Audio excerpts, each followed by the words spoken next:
Eu botei até uma interrogação nesse título só pra não vir ninguém aqui me falar que eu tava dando spoiler no título do vídeo ou qualquer coisa do tipo, mas cara, convenhamos que já tava mais do que na cara que o Bakugou tinha conseguido juntar todas as peças e descoberto que o Midoriya tinha ganhado seus poderes do All Might, né? Ele já tinha dado a letra quando falou que o Midoriya se apossou do que pegou emprestado, e aí depois ele ainda chama o cara pra conversar sobre a sua individualidade. Oh meu Deus! O que poderia ser essa conversa? Quem ia imaginar que ele já tinha descoberto tudo? E eu achando que ele ia só elogiar o novo estilo de luta do Midoriya e falar que ele tava dando uns chutes bem da hora com os seus poderes. Pois é, mas não foi isso, o Bakugou descobriu tudo mesmo, ele conseguiu juntar todas as peças e agora o segredo do nosso protagonista corre perigo. Apesar de que, por mais babaca que o Bakugou seja, eu não acho que ele ia sair por aí espalhando pra todo mundo a sua descoberta, porque mesmo que ele não tenha o menor respeito pelo Midoriya, ele tem muito respeito pelo All Might. Só que demorou bastante pra gente chegar na conversa dos dois, porque antes disso a gente teve a conclusão lá do exame da licença provisória e também uma outra conversa muito interessante entre All Might e All For One. Então vamos logo ver todos os detalhes disso na análise de hoje. O episódio começa com Midoriya encontrando seu nome na lista de aprovados e tirando esse grande peso das suas costas. O que no fim nem foi uma grande surpresa, afinal ficou bem claro que ele havia se saído bem no exame, apesar daquele começo meio atrapalhado. E na verdade a turma inteira passou, menos aqueles que aparentemente haviam se saído pior mesmo, que foi o Todoroki por conta do seu desentendimento com o Bison Jr.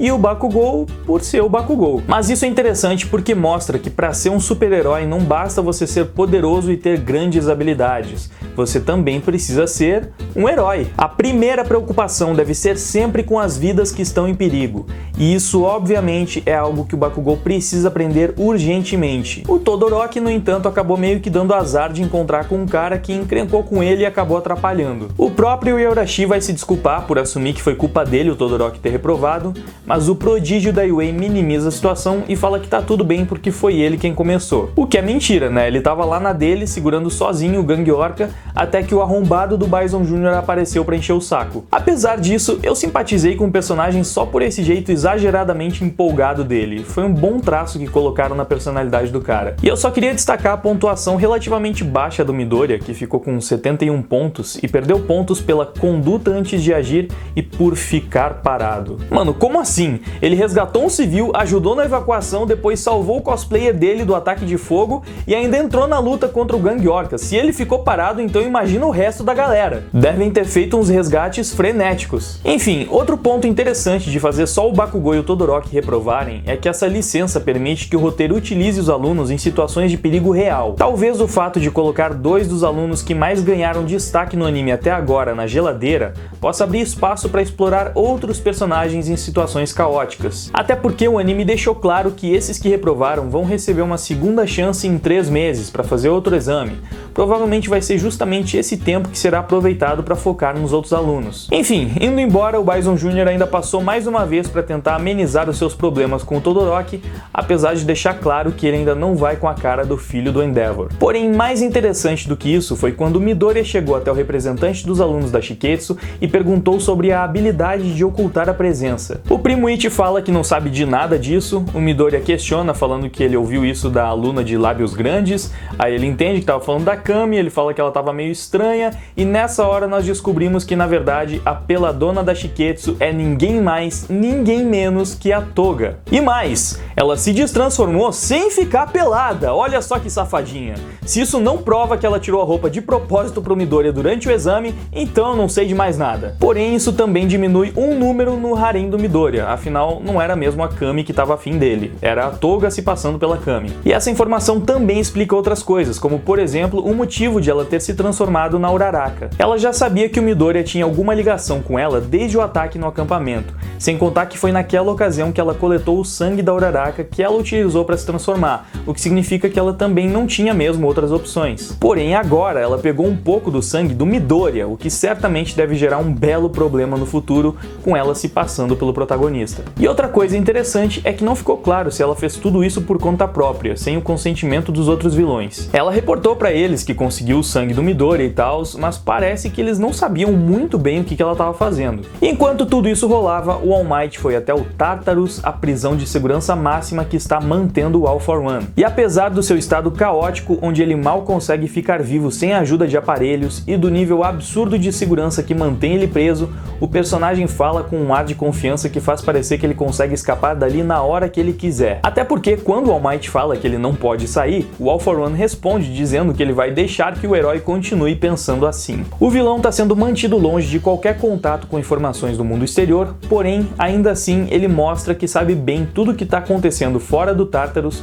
como se tudo fizesse parte do seu plano. A aposentadoria do All Might invariavelmente vai criar um cenário propício para o surgimento de novos vilões e para que os grupos malignos aumentem as suas atividades. Até porque o Endeavor, que assumiu o posto de maior herói profissional, não é do tipo que inspira confiança para as pessoas. Parece que o objetivo primário do All Might nessa visita era tentar descobrir um pouco mais sobre as motivações do vilão e sobre o paradeiro do Shigaraki. Porém, tudo que nós sabemos é que o All For One é de fato o oposto do All Might, ele quer ser a representação do mal e deu. E sabendo que o seu tempo era finito, ele precisava de um sucessor para perpetuar os seus ideais. Só que, segundo o próprio, ele mesmo já não controla o Shigaraki e parece convicto de que o seu herdeiro vai saber instaurar o caos por conta própria. Eu achei isso um pouco estranho porque, na verdade, a impressão que eu tive das aparições do Shigaraki era de que ele era até mais dependente do All For One do que o Midoriya era do All Might. O jeito meio complexado dele faz com que ele pareça meio infantil para liderar sozinho um grupo de vilões e ser a nova representação do mal. De qualquer forma, o All For One não demonstra a menor preocupação em nenhum momento, e no mínimo isso deixa claro que os vilões não sentem que estão em uma posição de desvantagem. Certamente não vai demorar muito pra gente ver uma movimentação estratégica surpreendente por parte deles. Apesar do próprio All For One falar que eles vão ficar escondidos por um tempo e que talvez tenha vilões lutando contra vilões, enfim. No fim das contas, restou pro All Might deixar o seu recado final ao seu rival dizendo que ele jamais deixaria o Shigaraki matá-lo. Mas isso também não parece ter intimidado nem um pouco o All For One. O cara é muito embaçado mesmo. Pelo menos depois de ir embora, o All Might teve um motivo para sorrir quando recebeu a mensagem do Midoriya avisando que tinha tirado a licença provisória e dado mais um passo para ocupar o lugar deixado pelo seu mestre. E só aí nós chegamos no momento que deu o título para esse episódio, quando Bakugou abordou Midoriya e chamou ele para conversar. Os dois foram até aquele prédio em que eles lutaram pela primeira vez dentro da UA. Lá, o Bakugou começou a revelar tudo o que ele tinha percebido sobre os poderes do Midoriya. Ele se deu conta, através das habilidades do All For One, que transferia individualidades de uma pessoa para outra, de que poderia mesmo ser possível que alguém pegasse uma individualidade que não era sua. E então ele percebeu que a súbita mudança do Midoriya tinha coincidido com a aparição do All Might na cidade, quando o Bakugou foi capturado. Além disso, também foi a partir daí que o All Might começou a perder os seus poderes, inclusive com tudo culminando no momento em que ele falou "da próxima vez será você", e apenas uma pessoa havia interpretado a mensagem de forma diferente. E tudo isso colocou Midoriya contra a parede e ele não soube o que responder para o Bakugou, mas só o silêncio do protagonista já foi suficiente para que o seu rival percebesse que estava certo. Então agora o Bakugou sabia de tudo. E o que ele fez? Chamou Midoriya para o X1, claro. Ele tá inconformado em ter reprovado no exame, enquanto o cara que ele considerava uma pedrinha conseguiu passar, além de ter sido reconhecido pela pessoa que ele mais admirava. Os dois querem ser como o All Might, e basicamente agora o Bakugou precisa provar para si próprio que ele ainda é melhor que o Midoriya. É nesse ponto que o episódio termina e eu nem preciso dizer que a ansiedade por essa luta já é gigantesca, né? Apesar da licença provisória como um todo não ter sido um arco tão incrível, parece que Boku no Hero escolheu o momento certo do anime para encerrar a temporada de forma épica. Midoriya versus Bakugou. Quem será que vai vencer? Pra mim tá meio óbvio que vai ser o Bakugou, não por habilidade, mas pelo contexto mesmo. Ele tá com sangue nos olhos, querendo reafirmar o seu ego gigantesco, enquanto Midoriya se sente irresponsável por tudo isso e certamente não vai querer pisar ainda mais em cima do rival que ele respeita tanto. E o preview foi competente em não dar muitos spoilers e ao mesmo tempo manter o hype lá em cima pro confronto. Será que o melhor episódio da temporada vem aí? Essa luta vai conseguir superar All Might contra All For One? Deixa a sua opinião aí embaixo embaixo nos comentários, é claro, sempre tomando muito cuidado para não dar nenhum spoiler no mangá, pelo menos não sem um grande aviso antes, beleza? E é isso aí, galera, esse foi o vídeo de hoje, eu espero que vocês tenham gostado, que tenham se divertido, que tenha sido útil para vocês. Antes de ir embora, por favor, não esquece de deixar o seu like, de se inscrever no canal, ativar o sininho para receber todas as notificações e compartilhar o vídeo com seus amigos que também gostam de animes. E caso você ainda não esteja recebendo os nossos vídeos porque o YouTube decide não enviar às vezes, me segue também nas outras redes sociais, no meu Twitter, Instagram, o Facebook. Todos os links estão ali embaixo na descrição do vídeo, porque se por um acaso você não acabar vendo que saiu vídeo novo pelo YouTube ou pelo Twitter, você pode ver pelo Facebook, enfim, isso com certeza vai te ajudar muito a não perder os próximos vídeos aqui do Tragicômico. E no mais, eu quero agradecer muito também pela sua audiência, por ter assistido o vídeo até aqui. Muito obrigado. Agora eu vou indo embora. Valeu, até mais. Fui!